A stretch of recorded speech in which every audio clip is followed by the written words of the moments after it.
Buenos días. Mi nombre es Alberto Morales, soy economista de profesión, trabajo actualmente en el organismo supervisor de contratación del Estado, en la división del SEASA. Conmigo hoy día vamos a trabajar lo que es el tema de planificación y presupuesto. Vamos a empezar el tema, hablando un poco de los sistemas administrativos. Ustedes saben que el Estado peruano, en todo caso la administración pública del Estado peruano, tiene un conjunto de sistemas administrativos. Según la ley orgánica del Poder Ejecutivo, está indicando hay dos diapositivas iniciales que no están en sus aparatos, que después, cuando gusten, pueden ustedes descargar, porque eso va a estar en la página web de este descarga y lo pueden completar. Lo que pasa es que trabajaron con la anterior exposición y para darles a ustedes los impresos, y yo recién anoche le la diapositiva para que lo cuelguen en la página web. Bien, entonces les decía de que el Estado peruano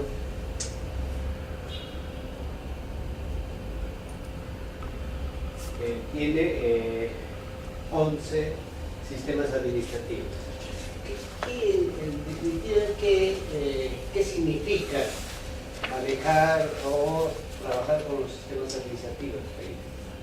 En cierta medida la estabilidad de las formas de hacer las cosas en el tiempo, ¿no? O sea, las acciones o las actuaciones, las funciones, el desarrollo de nuestras funciones en la administración pública, prácticamente tenemos que desarrollarlo, tenemos que ejecutarlo teniendo en cuenta pues estos sistemas administrativos. ¿Por qué? Porque estas son reglas para certificar conductas. Si tú hiciste tal como te señala tal o cual sistema administrativo, prácticamente pues te estás dando un certificado de buena conducta. ¿Por qué? Porque estás cumpliendo con la norma, ¿no?, para ese sistema administrativo que estás desarrollando, ¿no? Entonces, aparte de ello, te dan uniformidad en las acciones del Estado, ¿no? Tenemos pues actualmente casi 2.900 entidades del Estado, ¿no?, que si queremos ver en sentido horizontal, prácticamente surcan todas las actividades económicas de nuestra sociedad, ¿no? Tenemos el sector de defensa, tenemos el sector de agricultura, sector de salud, educación, e inclusive tenemos empresas del Estado, ¿no?, que desarrollan actividades o generan bienes o servicios para el país.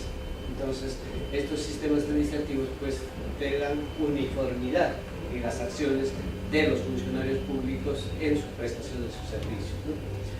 También van a permitir gerenciar, ¿no?, y controlar una organización inmensa, ¿no? O sea, el aparato público es una organización inmensa, ¿no?, más que incluso una corporación, ¿no?, es administrar el país.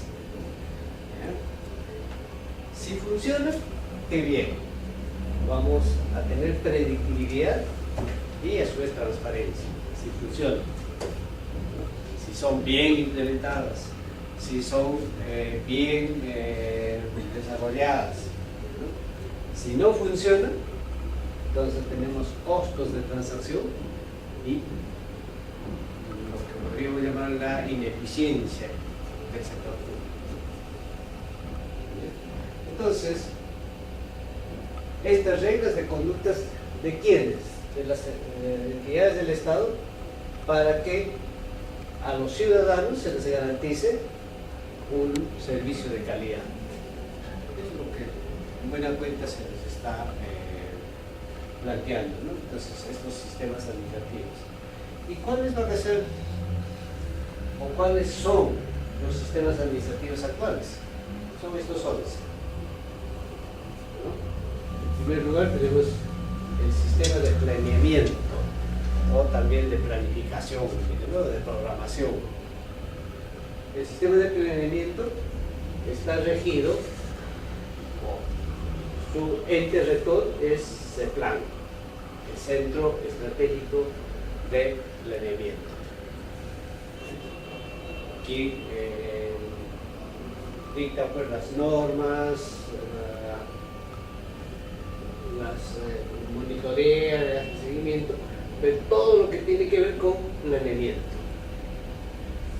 El segundo sistema es el de presupuesto. Presupuesto público, cuyo ente rector es justamente la Dirección General de Presupuesto Público del Ministerio de Economía y Finanzas. Luego tenemos el sistema de abastecimiento, ente rector, el OCE, el Organismo Supervisor de Contrataciones del Estado.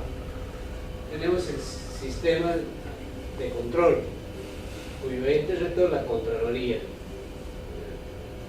Luego tenemos el sistema de inversión pública, ente rector, el SNIP, el Sistema Nacional de Inversión Pública, como parte del Ministerio de Economía y Finanzas.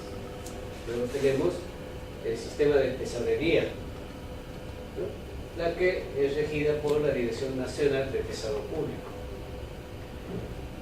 Tenemos la de endeudamiento público, parte también de Economía y Finanzas.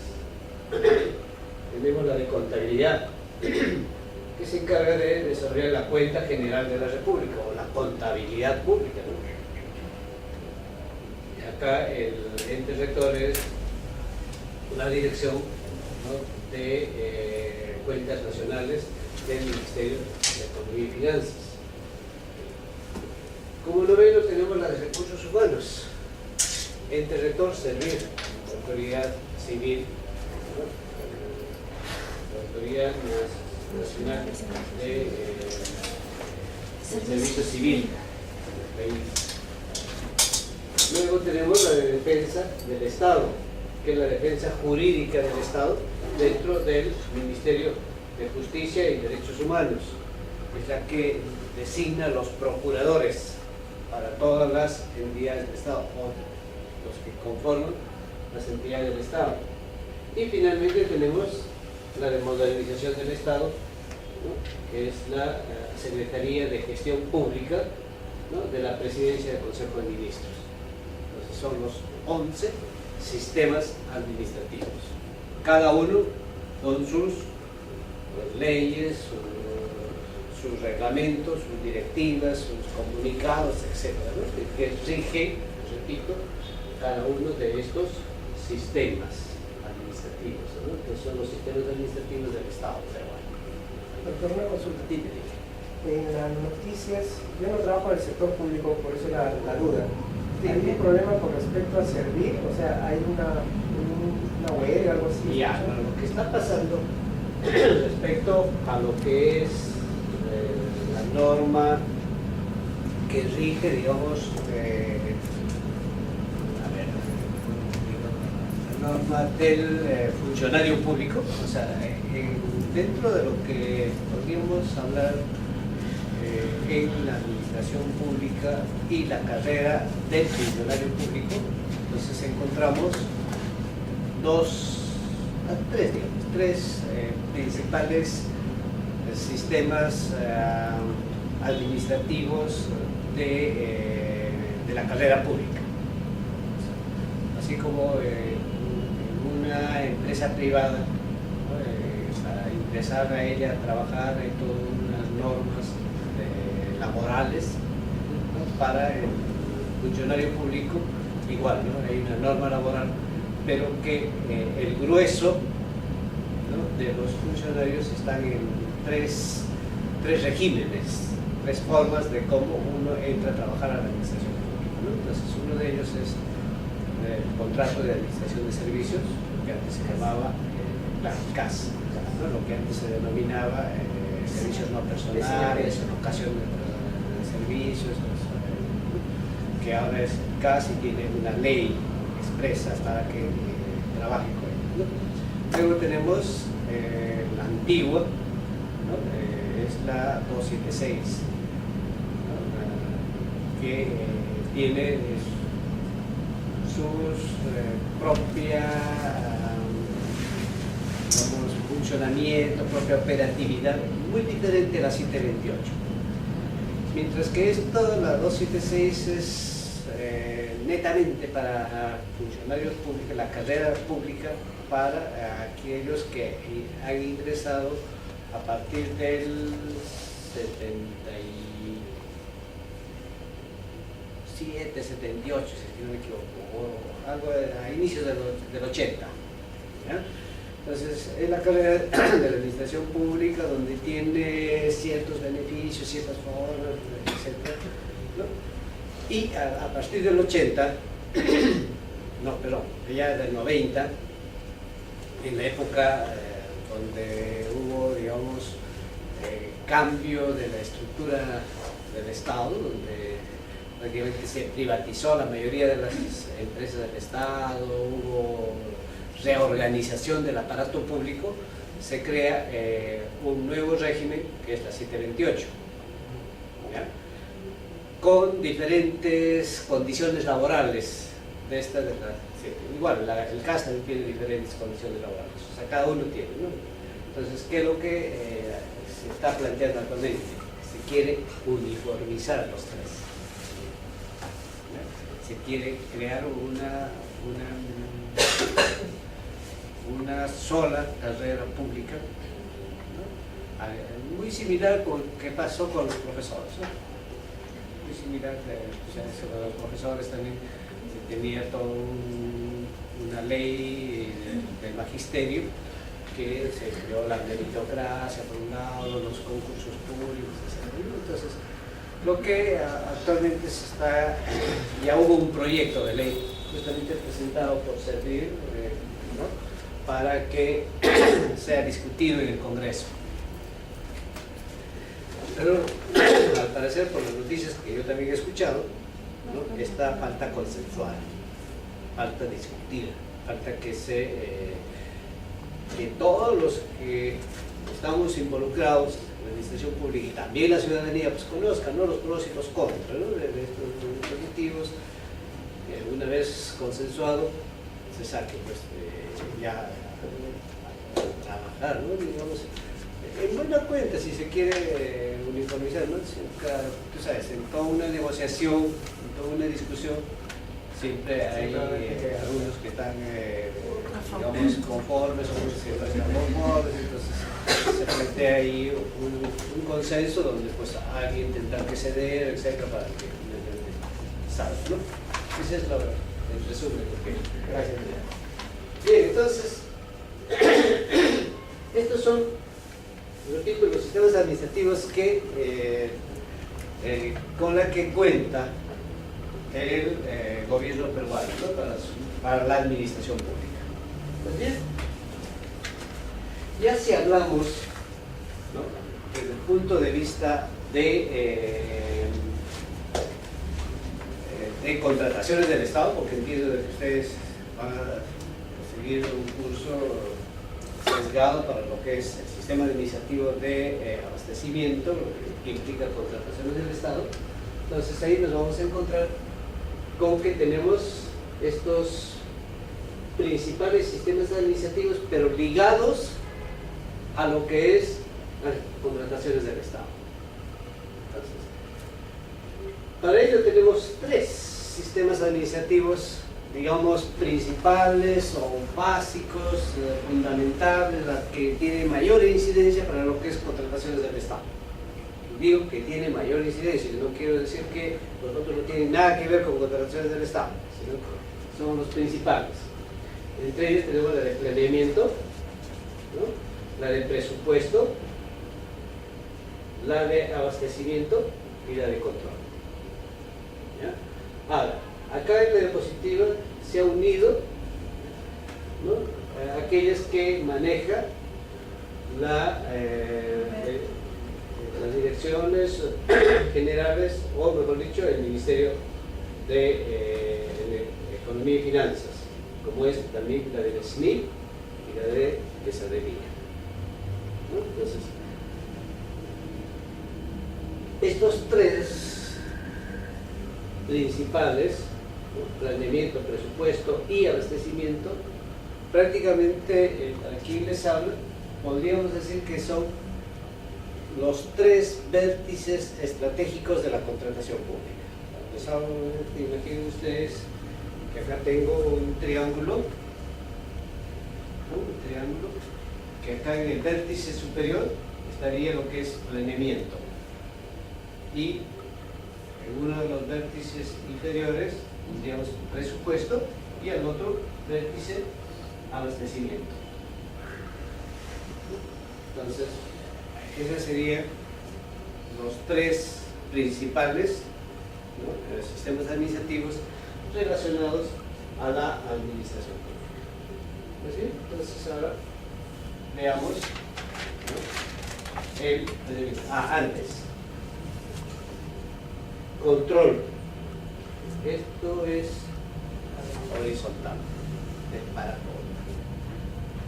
Para todos. Entonces, cuando hablamos de control, no solamente podemos referirnos a aquella que trata de la administración pública, ¿no? Propiamente dicha, o de la entidad.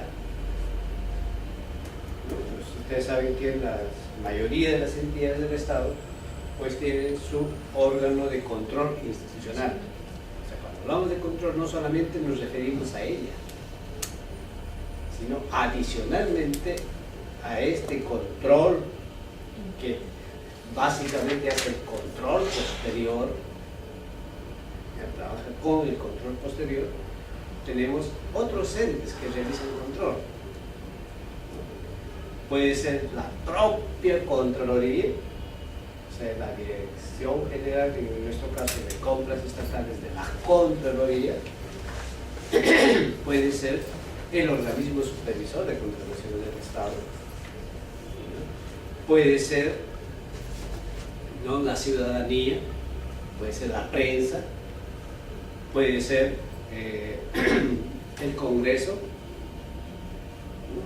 puede ser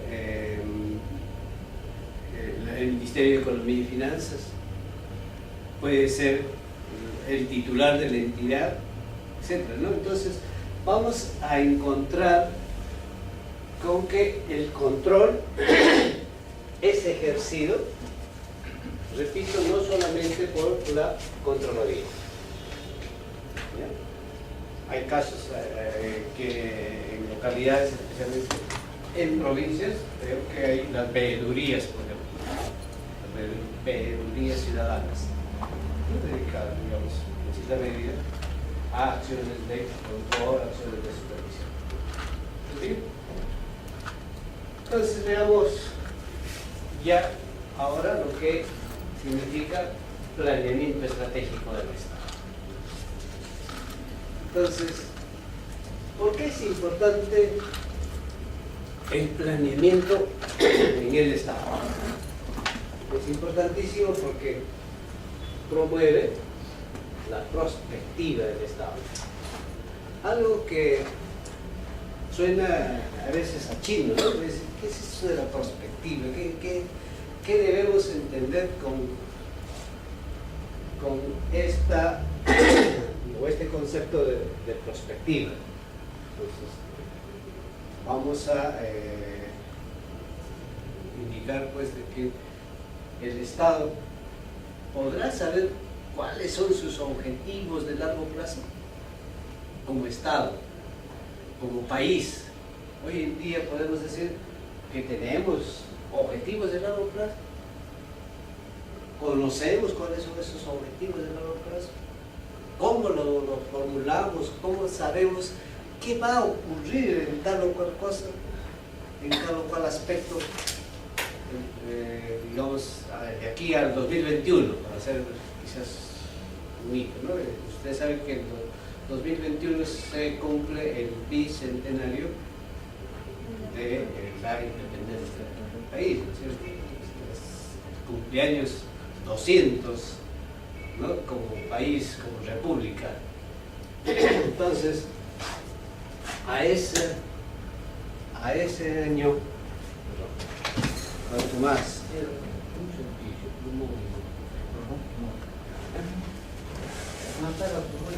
no está. ¿Ya? Entonces, les decía que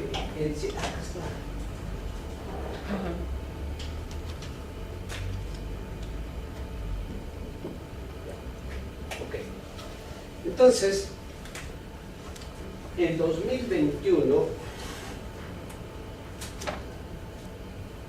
se cumplen los 200 años de la independencia. Entonces, ante este hecho,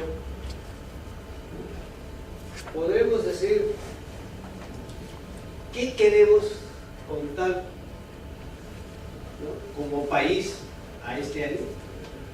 O sea, ¿lo tendremos claro cuáles son nuestros objetivos de desarrollo? En otras palabras, ¿tendremos un proyecto nacional de desarrollo? ¿No? La prospectiva, señores, no es otra cosa que una metodología de cuantitativamente comenzar a trabajar y ponerlos en escenarios y hacer un análisis cuantitativo de cuánto, por ejemplo,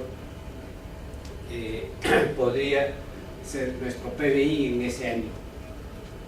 Cuánto, por ejemplo, ¿no? de pobladores va a tener el país en ese año. En 2021, ¿cuántos peruanos vamos a hacer? ¿O cuántos vamos a radicar acá? De esa totalidad, supongamos que hacemos un análisis prospectivo, ¿no? Establecemos nuestra tasa de crecimiento y decimos que en 2021 vamos a tener 50 millones de habitantes. De esos 50 millones de habitantes, ¿cuántos estarán en el estrato A? ¿Cuántos serán en el estrato B? ¿Cuántos en el estrato C? D, y así sucesivamente. ¿Cuántos serán mujeres? ¿Cuántos serán varones? ¿Cuántos radicarán de ellos en tal región? Si Lima, tal como vamos, así, ¿no? Seremos, ahora que estamos volviendo, ¿cuántos habitantes? 9 millones, ¿no? 10 millones, ¿no? Al 2000, de los 50 millones, con la tendencia, creceremos a 15 millones, por decir. Pero es dejar hacer, dejar pasar. Con la perspectiva que nos planteamos, que no tengamos pues, los 15 millones en el 2000.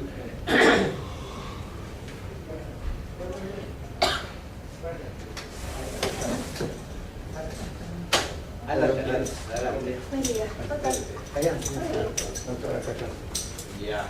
Este es de papel. Presentado, cuídate el suyo, son ¿Alguna cosa? Ya, ahí va, gracias. Ya, la afirmación, perdón. Ya, está bien. Bueno, entonces, les decía de que si nosotros con el análisis prospectivo comenzamos a hacer un análisis cuantitativo y demográficamente estamos determinando que para el 2021 vamos a hacer 50 millones de habitantes, pues de esos 50 millones diríamos que en el 2021 van a ser 15 millones quienes radican en Lima. Entonces hasta ahí hemos hecho un análisis, hemos determinado qué es lo que va a pasar ¿no? ¿Cuántos habitantes vamos a hacer en el 2021?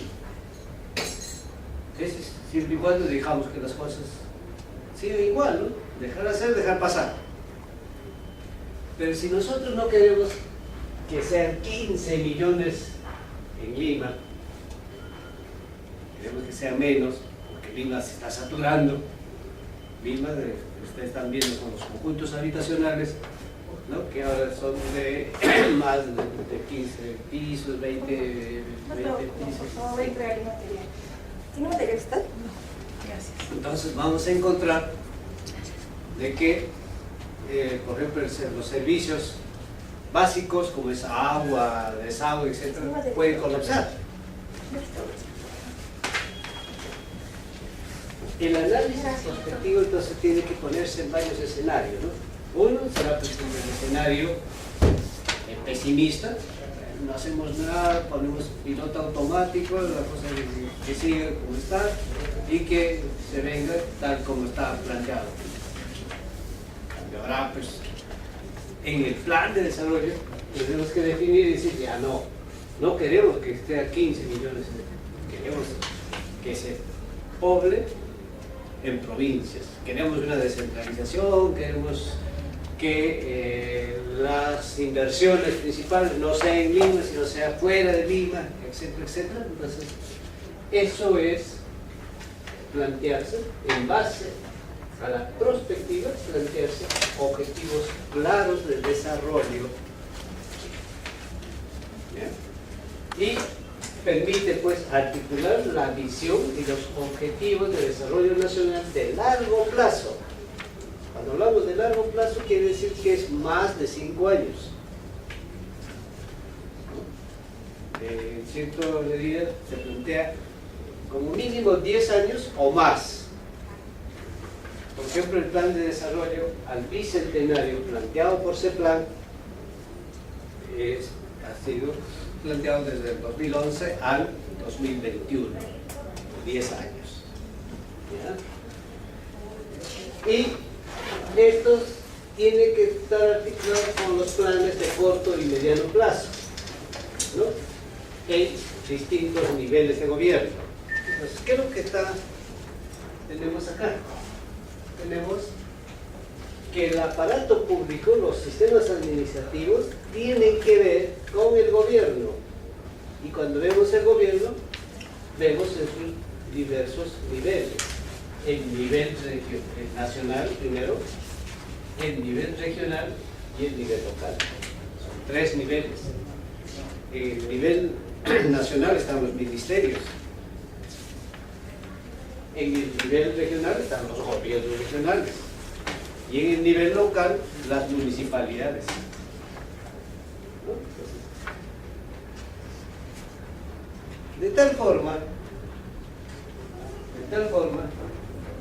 que cuando hablamos de planes de desarrollo, tenemos que verlos en estos 3 plazos: en el largo plazo, mediano plazo y corto plazo. En los 3 plazos correspondientes. ¿Bien? Entonces, el marco regulatorio de lo que es la planificación del país, encontramos que antes del 90, ¿no?, era regido por el Instituto Nacional de Planificación, por el INP. En el 90 prácticamente se desactiva el INP y el Estado peruano prácticamente dejó de efectuar acciones de planificación hasta la dación del decreto legislativo 1078, con la cual se implementa lo que es hoy en día lo que conocemos como el Centro Nacional de Planeamiento Estratégico, el CEPLAN, ¿no?, que es el ente rector, repito, del sistema de planeamiento del país. ¿Ok? Entonces, el Plan Estratégico de Desarrollo Nacional, también conocido como PLADES, ¿no?, contiene, dice, la definición concertada de una visión de futuro compartida y las políticas para guiar la toma de decisiones públicas y privadas hasta el 2021. O sea, ese plan ya ha puesto a consideración del país el plan estratégico de desarrollo nacional, que está en la página web para los que quieren tener más información al respecto. En la página web de ese plan tiene este plan estratégico de desarrollo, ¿no?, contando con 6 objetivos estratégicos de desarrollo. Este plan de desarrollo tiene 6 objetivos estratégicos. ¿Okay? Entonces, ¿cuáles son esos ejes estratégicos? Entonces tenemos, la primera dice, plena vigencia de los derechos humanos y de la dignidad de las personas. Es el primer eje estratégico. El segundo, igualdad de oportunidades y acceso a los servicios. Tercero, Estado eficiente y descentralizado, ¿no? Tienes economía competitiva con alto empleo y productividad. Ahí tenemos los 4 más los otros 2 son 6 objetivos, o también llamados ejes estratégicos, objetivos estratégicos o ejes estratégicos. El desarrollo regional equilibrado e infraestructura adecuada y aprovechamiento sostenible de los recursos naturales, ¿no?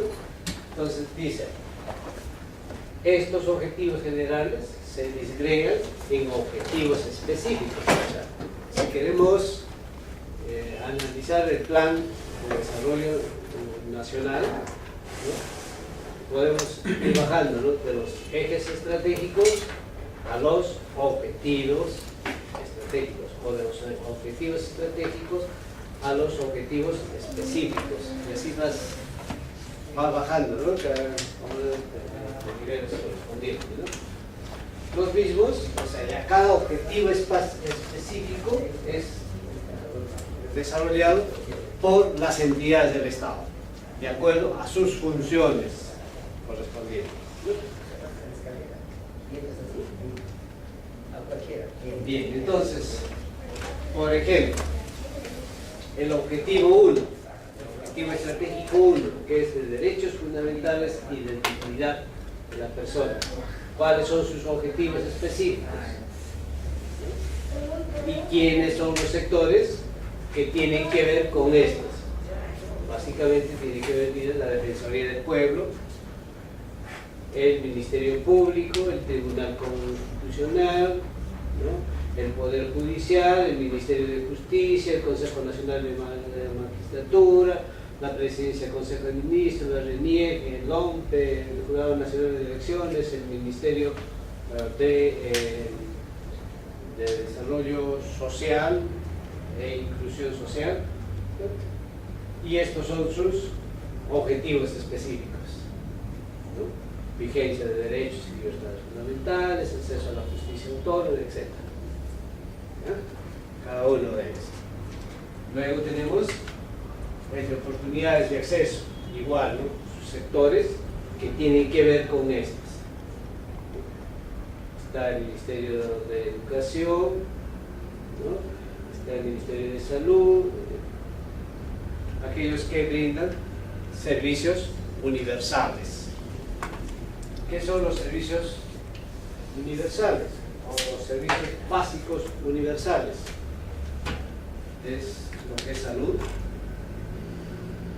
lo que es educación, ¿no?, seguridad,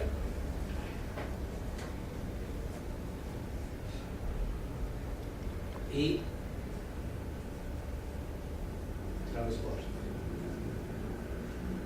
Son los servicios universales a los que todos tenemos acceso. Pero cuando hablamos ya de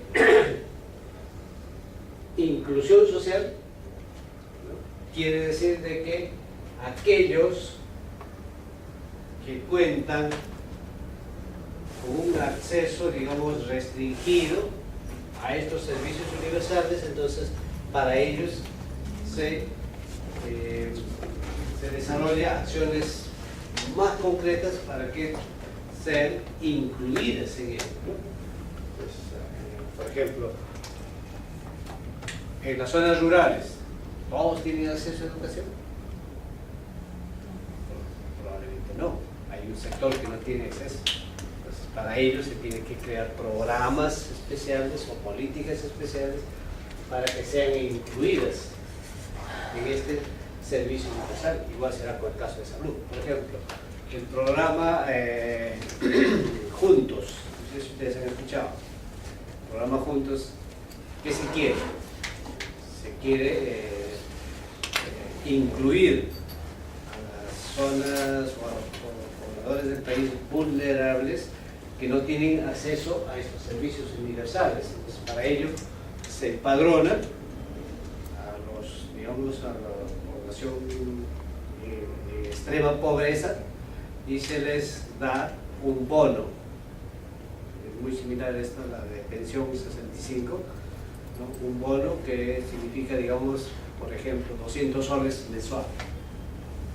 Te dan 200 soles mensual, pero a cambio de que la persona que está recibiendo, que especialmente son las madres de familia, la persona que está recibiendo, tenga que haber acudido a la posta médica, haber hecho que su hijo se matricule en el colegio de la zona, puesto que si no cumple con ello, le quitan el bono. Entonces es una forma de yo te subvenciono, pero a cambio que tú cumplas con estas condiciones, estos requisitos. Y así, entonces, por eso dice oportunidades de acceso a los servicios, ¿no? Los servicios, en este caso a los servicios básicos, a los servicios universales, a que todos tenemos derecho, ¿no? El estado de gobernabilidad, tiene que haber transparencia y eficacia de la administración pública, participación ciudadana en las decisiones de gobernabilidad, paz y seguridad internacional, integración, etc., ¿no? ¿Cuáles son los sectores? La presidencia del Consejo de Ministros,